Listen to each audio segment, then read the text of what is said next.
Rated M for mature. I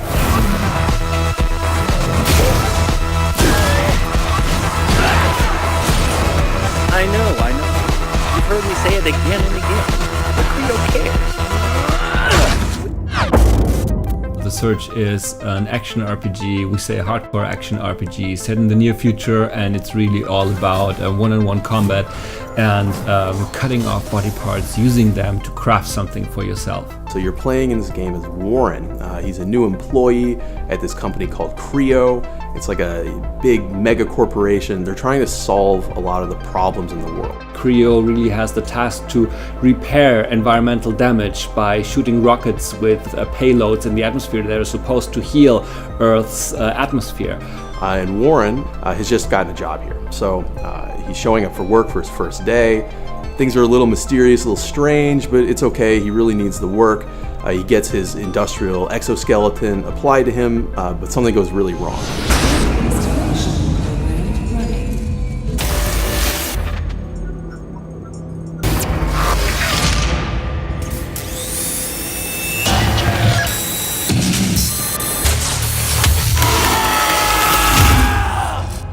What happens is that Warren, after a blackout, wakes up and is in some kind of junkyard, and everything wants him dead, basically. And so what you're trying to do is help Warren to survive, to figure out what has happened in this place, and ultimately to escape. To create a believable and credible world, we concentrated us on three major themes, and it was the industrial, the corporate, and the futuristic theme. We combined that together to create very exciting and interesting places which are always credible and helps us to deliver our story with a lot of questions about tomorrow and to have very interesting places for the player to explore. What I personally like very much about the combat is the variety that you have. So there's a lot of choice in terms of how you want to play the game. If you really want to play bulky and slow, you can do that. If you want to be very, very fast, then there's also stuff for you in there.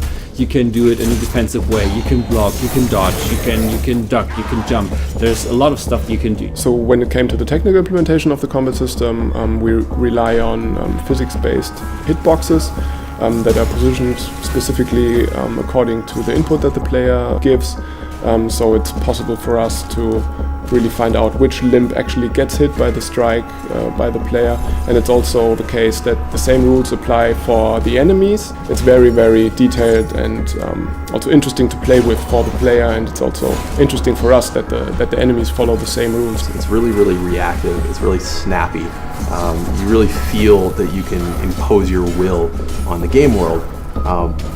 But that's only half of the equation. The other half is that the game world has to push back. It has to give you a lot of challenges for you to overcome. The enemies have to be difficult. You have to learn what they do in order to overcome them. But then that makes the victory feel so much better in the end. It is all about horizontal and vertical strikes, and this plays very well into our combo system, our deep combo system, which is that even within the same weapon type, we have very many different movesets, combos. It has so many different layers to it.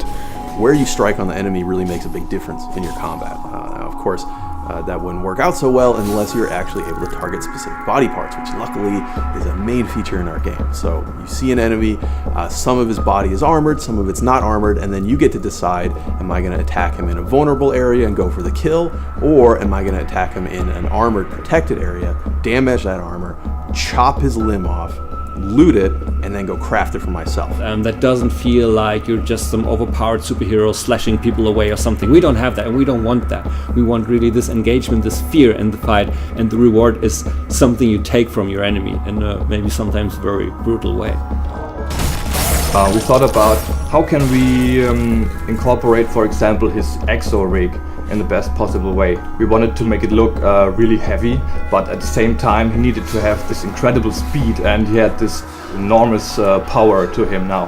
What we did was we attached I think 20 something kilos to our stuntman and made him do even the fastest attacks with it to really show the weight we had there.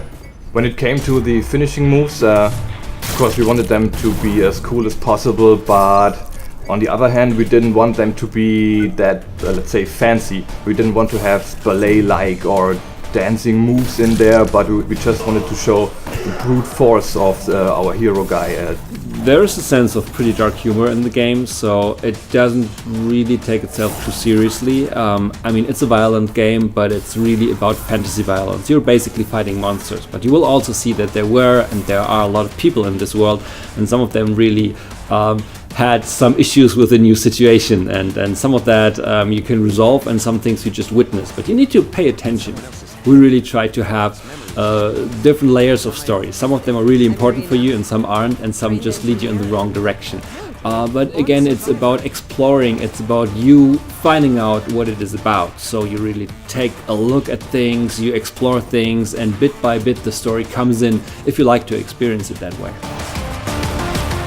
So we think there's really a wealth of possibilities in the game depending on how you play it. And we ourselves play it in very different ways at Deck 13, and we really see what you can do with it, but we really don't have any idea what players will do with it. We'll really give it in their hands. So this will be a very, very interesting moment for us to see what other people will do and can do with our game, and we expect to see things that we never thought of, and we think this will be a very, very strong and very important moment for us.